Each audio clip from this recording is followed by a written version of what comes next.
430 এক 40 বাড়া করে আজকে 440 এক 450 450 এক 460 এক। কিশোরগঞ্জে ইবাদতের নিয়তে স্থানীয় একটি মসজিদে নিজের খামারে উৎপাদিত 4 লিটার দুধ দান করেছেন এক কৃষক। পরে সেই দুধ মুসল্লিদের অংশগ্রহণে নিলামে তোলা হলে সর্বোচ্চ 510 টাকা দর হাঁকিয়ে কিনে নেন স্থানীয় মুসল্লি মঞ্জিল। নিলাম থেকে পাওয়া পুরো অর্থ মসজিদের কাজে ব্যবহারের জন্য কমিটির কাছে জমা দেওয়া হয়েছে। শুক্রবার 14 আগস্ট কিশোরগঞ্জ সদর উপজেলার যশোদল ইউনিয়নের স্বল্প যশোদল পাক্কার মাথা এলাকার ইছাসুর জামে মসজিদে এ ঘটনা ঘটে। 430 এক 40 বাড়া করে আজকে 440 এক 450 450 এক 460 এক 500 এক 500 এক 500 এক 502 502 510 এক 510 2 510 2 510 3। স্থানীয় সূত্রে জানা গেছে, জুম্মার নামাজের আগে একই এলাকার এক কৃষক নিজের খামারে উৎপাদিত 4 লিটার দুধ মসজিদে দান করেন।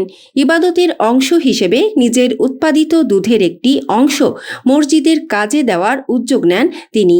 দুধ পাওয়ার পর মসজিদ কর্তৃপক্ষ সেটি মুসল্লিদের মধ্যে নিলামের মাধ্যমে বিক্রির সিদ্ধান্ত নেয়। জুমার নামাজ শেষে মসজিদে উপস্থিত মুসল্লিদের সামনে দুধটি নিলামে তোলা হয়। এতে স্থানীয় কয়েকজন মুসল্লি অংশ নেন।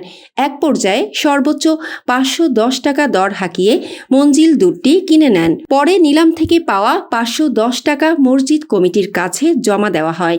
মসজিদ কমিটির সদস্যরা জানান, দানের মাধ্যমে পাওয়া দুধ বিক্রি করে যে অর্থ এসেছে তা মসজিদের প্রয়োজনীয় কাজে ব্যয় করা হবে। কৃষক নিজের সামর্থ্য অনুযায়ী যে দান করেছেন সেটিকে তারা প্রশংসনীয় উদ্যোগ হিসেবে দেখছেন। তারা বলেন, মসজিদ ও ধর্মীয় প্রতিষ্ঠানের কাজে সহযোগিতা করতে বড় অঙ্কের অর্থের প্রয়োজন নেই। প্রত্যেকে নিজের সামর্থ্য অনুযায়ী পাশে দাঁড়ালে ছোট ছোট সহযোগিতাও মসজিদের বিভিন্ন প্রয়োজন পূরণে গুরুত্বপূর্ণ ভূমিকা রাখতে পারে। আমাদের মুসলিম মানুষের তার বয়ানকে ভালো লাগে, জন্য আমরা আসছি।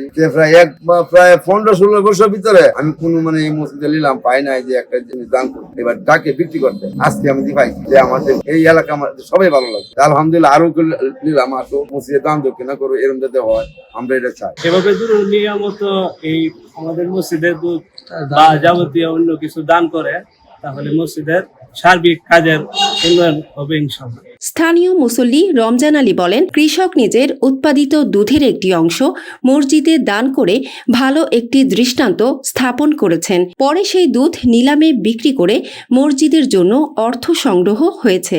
এতে দানের উদ্দেশ্যও পূরণ হয়েছে, মসজিদও উপকৃত হয়েছে। স্থানীয় বাসিন্দা আব্দুল সাত্তার বলেন, এ ধরনের ছোট ছোট উদ্যোগ মানুষের মধ্যে পারস্পরিক সহযোগিতা ও সহমর্মিতার মনোভাব বাড়াতে পারে। সমাজের সামর্থ্যবান মানুষ নিজ নিজ অবস্থান থেকে মসজিদ, মাদ্রাসা ও বিভিন্ন সামাজিক প্রতিষ্ঠানের পাশে দাঁড়ালে স্থানীয় পর্যায়ে অনেক প্রয়োজন সহজেই পূরণ করা সম্ভব। দুধের ক্রেতা মঞ্জিল বলেন, মসজিদের নিলামে অংশ নিয়ে দুধটি কিনতে পেরে আমি খুশি। এটি শুধু দুধ কেনা নয়, মসজিদের কাজে সহযোগিতা করার একটি সুযোগ হিসেবে দেখেছি। আমার সামর্থ্য অনুযায়ী 510 টাকা দিয়ে দুধটি কিনেছি। মসজিদের প্রয়োজনীয় কাজে এই অর্থ ব্যয় হবে, এটাই আমার কাছে সবচেয়ে গুরুত্বপূর্ণ।